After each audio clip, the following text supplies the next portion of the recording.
আসসালামু আলাইকুম প্রিয় দর্শক, আজকে আমি কিছু বিষয় নিয়ে আপনাদের সাথে কথা বলতে আসছি। আমার দুইটি ইউটিউব চ্যানেল রয়েছে। একটি চ্যানেল হচ্ছে এসবি চ্যানেল, এটার বয়স হচ্ছে প্রায় 6 থেকে 7 বছর হয়ে গেছে। আর ওয়ার্ল্ড উইথ মুন্সিরিদ চ্যানেল যেটি রয়েছে সেটির বয়স 2 বছর। আমি প্রথম প্রথম যখন ভিডিও বানাতাম তখন আমি বলতাম আমার ইউটিউব চ্যানেলগুলো সাবস্ক্রাইবার করে দিবেন, লাইক কমেন্টস করবেন। তো এগুলো আমি বলা বন্ধ করে দিয়েছি, কারণ আমি এগুলো বলি না। আমার ভিডিওটা যদি একটা লোক দেখে তাইলেই আমি আমি খুশি। আমার লক্ষ লক্ষ ভিউয়ার্সের কোনো প্রয়োজন নাই। আমি ইউটিউব চ্যানেল দিয়ে কোনো কিছু করে খাওয়ার জন্য আমি আসি নাই। আমার শখে আমি ইউটিউব চ্যানেলে কাজ করি। আমি মানুষের উপকারের হয় যে এরকম কাজগুলো করি। তো আমি প্রায় 2 বছর ধরে, যাতে মানুষ ভোগান্তিতে পড়ে, আমাদের বাংলাদেশের যেসব বিষয়ে আমাদের বাংলাদেশে মানুষ ভোগান্তির মধ্যে পড়ে সেই বিষয়গুলো নিয়ে আমি অনেকগুলো ভিডিও করে ছেড়েছি। বাংলাদেশে একটি মানুষের প্রয়োজনীয় যেসব কাগজপত্র রয়েছে, জায়গা ক্রয় করা, বিক্রি করা, ফ্লাইট ক্রয় করা, বিক্রি করা, ভোটার আইডি কার্ড, আপনার ড্রাইভিং লাইসেন্স, ট্রেড লাইসেন্স, আয়কর, টিন সার্টিফিকেট, পাসপোর্ট এবং ভিসা, এই বিষয়গুলো একটা মানুষ, এর বাইরে আমাদের কোনো কিছু প্রয়োজন নাই।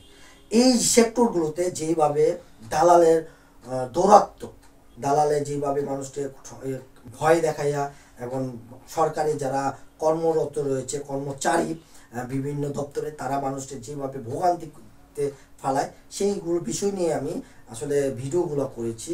আর ভিডিওগুলো করার পরে ইউটিউব চ্যানেল থেকে এই ভিডিওগুলো দেখা গেছে 100, 200, 150 জন দেখার পরে 2 দিন, 3 দিন, 1 সপ্তাহ পরে রিমুভ করে দিয়েছে।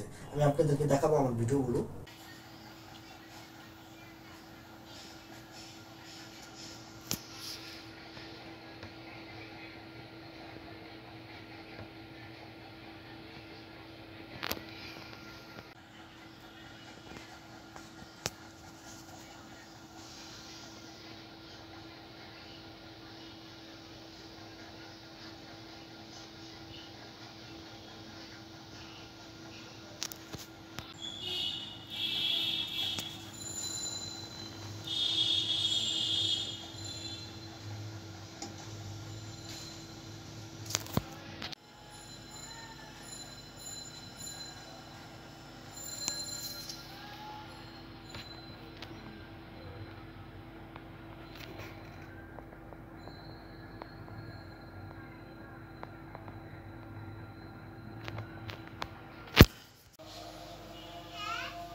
তো আমি প্রায় 2 বছর ধরে, যাতে মানুষ ভোগান্তিতে পড়ে, আমাদের বাংলাদেশের যেসব বিষয়ে আমাদের বাংলাদেশে মানুষ ভোগান্তির মধ্যে পড়ে সেই বিষয়গুলো নিয়ে আমি অনেকগুলো ভিডিও করে ছেড়েছি।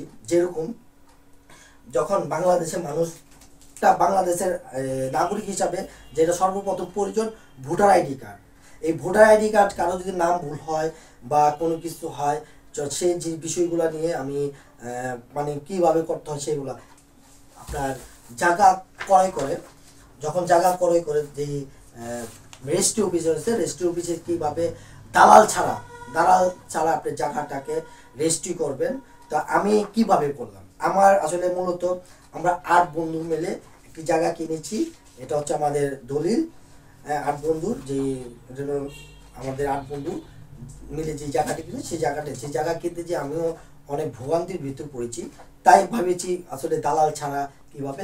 এখন আমার ফ্ল্যাট, আমি যখন আমার নামে একটা ফ্ল্যাট কিনেছিলাম, তখন আমি আমি কীভাবে কিনেছি, হ্যাঁ, আমি কীভাবে জায়গা ফ্ল্যাটটা কিনেছি আমার, তো কীভাবে আমি কতটুকু ভোগান্তি হয়েছে এটা গেল।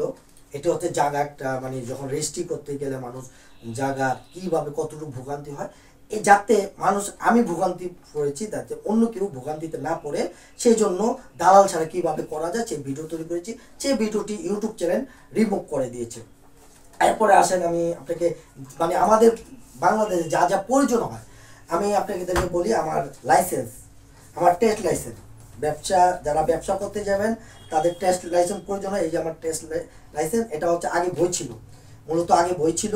একটি বইয়ে 5 বছর পর্যন্ত একটি বইয়ে আপনি লাইসেন্স মানে লাইসেন্সের রেনু করতে পারতেন।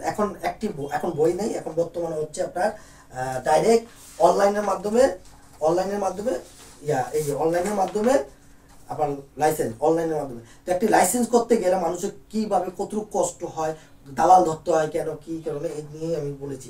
এরপরে আসেন আমরা টিন সার্টিফিকেট যখন করি, টিন নিয়ে বাংলাদেশে কীভাবে দালালের পাল্লায় পড়তে হয়, বা টিন সার্টিফিকেট করার জন্য একজন মানে আইনজীবী ধরতে হয়, ট্যাক্স বাড়ে আইনজীবী, এবং যখন আমরা দিতে যাই, এই আয়কর দিতে যাই, তখন আমাদের কতটুকু ভোগান্তি হয়। এই হচ্ছে আয়করের ফর্ম, আমি যেটা আয়কর দিয়েছি, এটা হচ্ছে আমার টিন সার্টিফিকেট। তো আমি আপনাদেরকে এক এক করে সব দেখাচ্ছি বলার জন্য। আমার মানে ব্যবসায়িক লাইসেন্স, হ্যাঁ, ট্রেড লাইসেন্স। এখন আসেন, এরপরে আসেন ড্রাইভিং লাইসেন্স। আমাদের যাদের বাংলাদেশের অনেকজনের শখ করে গাড়ি কিনে, হুন্ডা কিনে, তো তাদের এই যেমন ড্রাইভিং লাইসেন্স, এই ড্রাইভিং লাইসেন্স করতে দিয়ে কত দালালের পাল্লায় পড়ে কত কষ্ট হয়, কি হয়, এই বিষয়গুলো নিয়ে আমি করেছি। আমি আপনাদেরকে যে জিনিসগুলো দেখাচ্ছি, এই আমার পাসপোর্ট, আমার পাসপোর্ট, এই আমার পাসপোর্ট। হ্যাঁ, পাসপোর্ট করতে গেলে দালালদের খাপ্পরে পড়তে হয়, দালাল ছাড়া কীভাবে পাসপোর্ট করতে হবে। এরপরে আসেন, পাসপোর্টের পরে হচ্ছে আমরা যখন কোনো দেশে ট্যুর করতে যাব, কোনো এজেন্সি ছাড়া বা কোনো দালাল ছাড়া কীভাবে করবো। আমি অসংখ্য দেশে গিয়েছি, আমার অসংখ্য দেশের ভিসা রয়েছে। আমি সব নিজে করা, নিজে করা। এ হচ্ছে ইন্ডিয়ান ভিসা, এরপরে হচ্ছে আমার সৌদি ভিসা, সৌদিতে তো আমরা ভিসা, এরপর থাইল্যান্ডের ভিসার পরে আপনার আবার ইন্ডিয়ান ভিসা, এরপরে আছে মিশরের ভিসা, বিভিন্ন দেশের ভিসা রয়েছে আমার। তো এই ভিসাগুলো কীভাবে করবো, তো আমার খুব কষ্ট নিয়ে আপনাদের সামনে আসছি।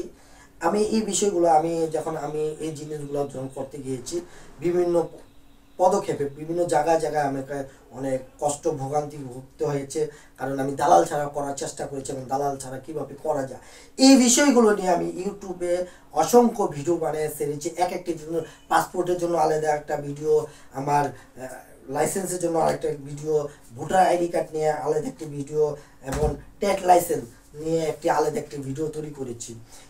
এখানে অসংখ্য, কারণ আমি আপনাদের সামনে প্রমাণ নিয়ে আসছি আমি কি কারণে এগুলো জানি। হয়তো বলতে পারেন ভাই এত কিছু কেন আপনি, আসলে না ভাই, আমি আসলে আমার নিজের জন্য ফ্ল্যাট কিনেছি, নিজের জন্য জায়গা কিনেছি, নিজের লাইসেন্স করেছি, আমার ব্যবসায়িক লাইসেন্স। আমার লাইসেন্স করার পরে আমার এই বিষয়গুলো নিয়ে আমি ইউটিউব চ্যানেলে আমি বিভিন্ন মানে এক একটির জন্য এক একটা ভিডিও তৈরি করেছি। এই ভিডিওগুলো ইউটিউব চ্যানেল থেকে রিমুভ করে দেওয়া হয়। আমার দুঃখটা হলো এই জায়গায়, আমি দালাল ছাড়া কিভাবে আপনি করবেন, বা একটা মানুষের কিভাবে উপকার হবে, দালাল ছাড়া কিভাবে করা যায়, দালাল ছাড়া একটা মানুষের কিভাবে উপকার করা যায়, সেই জন্য আমি এই ভিডিওগুলো বানাই, এবং ভিডিও বানিয়ে ছেড়েছি। সেই ভিডিওগুলো ইউটিউব চ্যানেল থেকে রিমুভ করে দিয়েছে।